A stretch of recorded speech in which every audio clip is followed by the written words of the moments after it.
اعوذ باللہ من الشیطان الرجیم بسم اللہ الرحمن الرحیم السلام علیکم ورحمۃ اللہ وبرکاتہ۔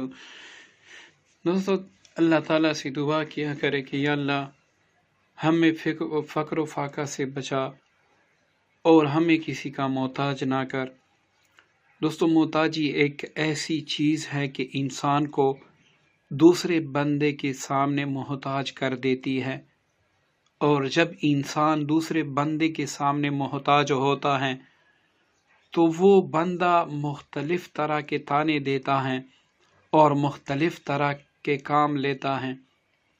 آج اکثر آپ نے دیکھا ہوگا چھوٹے چھوٹے بچے گھروں میں کام کاج کرتے ہیں اور اپنے ماں باپ کے لیے یا پھر اپنے بہن بھائیوں کے لیے روزی کماتے ہیں، اور اس گھر میں جو سلوک اس بچے کے ساتھ ہوتا ہے ہم جیسے کمزور بندے وہ دیکھ بھی نہیں پاتے۔ دوستو، ہر انسان آج لگا ہوا ہے رزق اور دولت کے لیے کہ جس طرح بھی ہو اللہ تعالیٰ مجھے اتنا دے کہ میں گھر میں بیٹھ کر کھا سکوں۔ تو دوستو، ہم اس لیے بار بار مختلف اعمال پیش کر رہے ہیں، بہترین سے بہترین اعمال اور فائدے سے بھرے پڑے سارے اعمال، تاکہ کسی بھی عمل سے، جس طرح مریض ہوتا ہے نا، ایک دوائی سے ٹھیک نہیں ہوتا تو اس کی دوائی تبدیل کر دی جاتی ہے، تو اس طرح ہم مختلف اعمال آپ کی خدمت میں پیش کر رہے ہیں کہ اللہ تعالیٰ آپ کو خود اپنا اتنا دے کہ آپ رب کے نام پر لوگوں میں تقسیم کرے اور ختم نہ ہو، اس کے بجائے کہ آپ کسی کے سامنے ہاتھ پھیلائیں اور مانگے۔ دوستو، یہ عمل بھی اپنی نوعیت کا ایک بہترین عمل ہے۔ جو بھی بندہ بہن بھائی اس پر عمل کرے گا انشاءاللہ اس پر رزق کے دروازے کھل جائیں گے، اور تا قیامت انشاءاللہ اس کو اتنا رزق ملے گا، جب تک وہ زندہ ہیں اتنا رزق ملے گا کہ آپ اس کے بارے میں سوچ بھی نہیں سکتے۔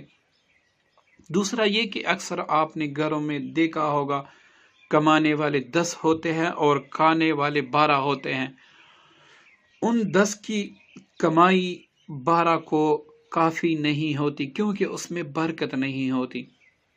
تو یہ برکت کا بھی نقش ہے، اس کو آپ استعمال کریں گے، اس عمل کو آپ کریں گے تو اس سے آپ کے گھر میں وہ برکت خوشحالی آئے گی کہ وہ آپ کے سوچ سے بھی باہر ہوگی۔ لیکن یہ ہے کہ آپ نے اس پر عمل کرنا ہے، اور عمل کتنے دن کرنا ہے وہ صرف اور صرف آپ نے 21 دن کرنا ہے۔ 21 دن کے بعد آپ بے شک کچھ بھی نہ کرے، صرف ایک چھوٹا سا وظیفہ ہے اس کو جاری رکھے۔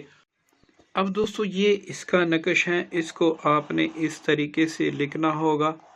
جو پہلے ہم لکھتے تھے اس کی چال ان سے ذرا علیحدہ ہے۔ یہ دیکھیں، یہ مثلث نقش ہے، اس کے اوپر آپ نے یہ اعداد لکھنے ہیں۔ اب اس کا پہلا خانہ یہ ہے، یہاں پر آپ نے 6 لکھنا ہوگا، یہاں پر آپ نے 12 لکھنا ہوگا، یہاں پر 18، اب یہاں پر آپ نے 24 لکھنا ہوگا۔ ٹھیک ہے دوستو، اب یہ اس کا رہا 5واں خانہ، یہاں پر آپ نے 30 لکھنا ہوگا، یہاں پر آپ نے 36 لکھنا ہوگا، اب یہاں پر آپ نے 42 لکھنا ہوگا۔ ٹھیک ہے دوستو، اب یہاں پر آپ نے 48 لکھنا ہوگا۔ یہ ایک خانہ اس کا رہ گیا ہے، یہاں پر یا باسطو اللہ تعالیٰ کا اسم مبارک لکھنا ہے۔ تو دوستو، یہ لکھنے کے بعد آپ نے یہاں پر یا باسطو ایسے 9 جگہ پہ لکھنا، یا باسطو 9 اس طرف، 9 آپ نے اس طرف لکھنا ہے، 9 اس طرف اور 9 ہی اس طرف لکھنا ہے، یا باسطو یا باسطو یا باسطو یا باسطو۔ ٹھیک ہے دوستو، یہ نقش تو آپ نے لکھ لیا۔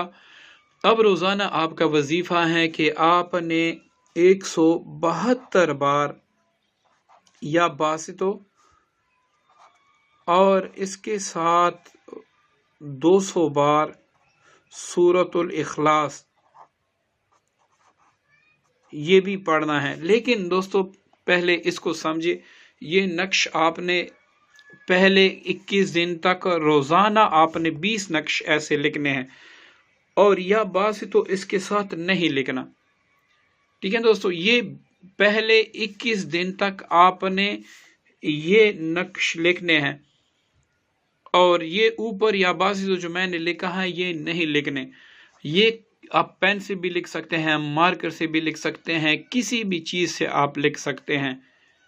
اس کے لیے وقت آپ نے مختص کرنا ہوگا۔ اگر آپ روزانہ فجر کی نماز کے بعد لکھ سکتے ہیں تو روزانہ اپنے فجر کی نماز کے بعد لکھنا ہوگا، ظہر کی نماز کے بعد لکھ سکتے ہیں، ظہر کی نماز کے بعد روزانہ لکھنا ہوگا، عصر کی نماز کے بعد لکھ سکتے ہیں، روزانہ عصر کی نماز کے بعد لکھنا ہوگا، مغرب یا عشاء کی نماز کے بعد لکھ سکتے ہیں تو انہی نمازوں کے بعد لکھنا ہوگا۔ مطلب جس دن آپ عمل شروع کریں گے روزانہ اسی وقت آپ اس کو لکھیں گے۔ یہ 20 نقش آپ نے لکھ کر اس کو علیحدہ علیحدہ سے کاٹ کر اس کی چھوٹی چھوٹی تعویذ بنا لیں۔ اب اچھی طرح آٹے کو گوندھ کر ایک ایک تعویذ کو آٹے میں اتنی سی گولی بنا دیں۔ یہ 20 گولیاں آپ کے پاس ہو جائیں گی۔ یہ آپ نے جاری پانی میں ڈالنا ہے، یا ایسے تالاب میں جہاں پر مچھلیاں ہوں، یا جھیل میں، یا جہاں پر بھی مچھلیاں ہوں وہاں پر آپ نے ڈالنا ہے۔ اب عمل تو آپ نے سورج نکلتے ہی کیا، فجر کی نماز کے بعد کیا، ظہر کی نماز کے بعد کیا، عصر کی نماز کے بعد کیا۔ آپ اسی وقت نہیں کسی اور وقت بھی اس کو ڈال سکتے ہیں پانی میں، لیکن یہ عمل آپ نے لازماً کرنا ہوگا۔ یہ نہ پوچھے کہ اگر پانی نہ ہو، پانی نہیں تو اس کا مجھے پتہ نہیں ہے، جو مجھے ملا ہے جس طریقے سے میں اسی طریقے سے بتاؤں گا۔ اب ایسے نہیں ہے کہ پانی نہیں ہوگا تو میں کیا کروں، پانی نہیں ہے تو اس عمل کو نہ کرے، کوئی دوسرا عمل کر لیں۔ بہرکیف 20-21 دن تک آپ نے روزانہ اس کو لکھنا ہے اور پانی میں ڈالنا ہے، یا بات تو آپ نے اس کے ساتھ نہیں لکھنا۔ اور اس کو پانی کے ڈالنے کے بعد روزانہ کوئی وقت آپ جو آپ کو آسان لگے، جس وقت آپ یہ پڑھ سکتے ہیں یہ آپ روزانہ پڑھیں۔ بہتر یہ کہ صبح کی نماز کے بعد ہی آپ اس کو پڑھیں۔ جس دن سے آپ یہ شروع کر لیں یہ بھی ساتھ شروع کر لیں۔ اب جب آخری دن ہوگا یہی نقش اس طریقے سے لکھ کر اس پہ یا باسطو یا باسطو یہ بھی آپ لکھ دیں۔ اب یہ آپ 3 چیزوں سے لکھ سکتے ہیں۔ بعد میں یہ سوال نہیں کرنا کہ یہ میں پین سے بھی لکھ سکتا ہوں۔ نمبر 1 آپ زعفران سے لکھ لیں، زعفران نہیں ہے تو ہلدی سے لکھ لیں، ہلدی نہیں ہے تو زردے کا جو رنگ ہوتا ہے اس سے آپ لکھ لیں۔ ان 3 چیزوں کے سوا آپ کسی اور چیز سے نہیں لکھ سکتے، ٹھیک ہے۔ اس کے لیے آپ نے قلم بھی بنانا ہوگا، اس سے آپ لکھیں گے جو آخری نقش ہوگا، ٹھیک ہے نا دوستو۔ 21 دن جب آپ 20 نقش پورے کریں گے 21ویں دن، اب آپ نے جو 20 نقوش لکھے ہیں وہ تو آپ پانی میں ڈال دیں گے، اور 21واں نقش جو ہوگا وہ آپ ان چیزوں میں سے کسی بھی چیز سے لکھ کر اس کو اپنے پاس رکھیں گے، اور یہ وظیفہ آپ باقاعدگی سے پڑھیں گے۔ دوستو اگر آپ کا کاروبار ہے اور نہیں چل رہا، آپ کے گھر میں بے برکتی ہیں، آپ کو جاب نہیں مل رہی، یا کسی بھی وجہ سے رزق کی مشکلات ہیں، گھر میں خوشحالی نہیں ہے، کچھ بھی ہیں، برکت نہیں ہے، تو آپ یہ عمل کریں۔ آپ یہ عمل کرنے کے بعد اب رزق کے بارے میں آپ کو کوئی بھی دوسرا عمل کرنے کی ضرورت ہی نہیں پڑے گی۔ انشاءاللہ تمام بندشیں رکاوٹیں دور ہو کر اللہ اتنا دے گا کہ آپ اس کے بارے میں سوچ بھی نہیں سکتے۔ دوستو دعاؤں میں یاد رکھیے گا۔ السلام علیکم ورحمۃ اللہ وبرکاتہ۔